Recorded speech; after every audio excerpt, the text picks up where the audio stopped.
thì khi ai coi bộ khi gần tịt là chân to hay hết đã cho tại em so gần khoa ông khóc mày coi nó tắm mất được khóc á anh dùng bất thì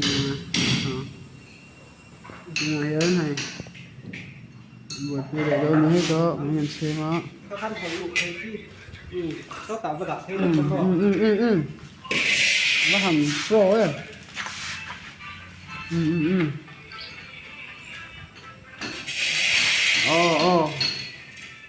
quay ủn đốt đưa lại lên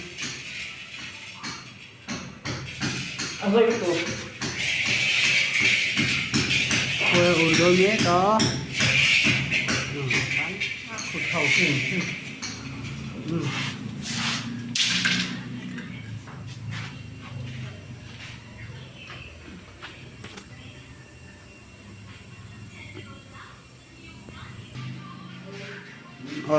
so quay ở trên chuột trần so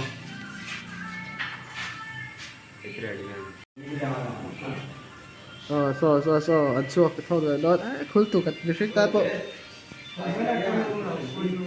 thôi ăn chuột nói này cả hai khối buồm mà hết anh khối bù đắng khi là thật cái chân nó lọc thêm cái bây khối bù mà đắng mình du này càng tiền là ông này mày thì vãi ở bên chân thầy so marah coba tangannya maju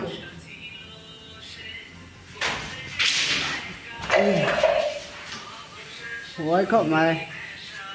ô baya like rồi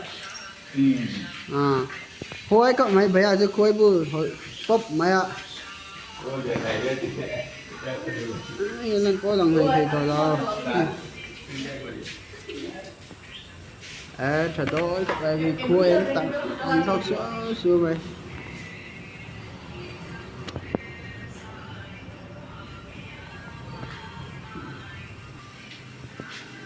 vai pahi hoi khắp mày pertama yang gusana maju tile don khi marah ale cái chiêng ha rất chịu so thọc xuống mày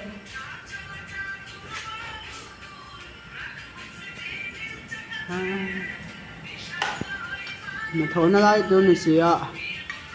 lần thế là anh đi chọn ngồi thôi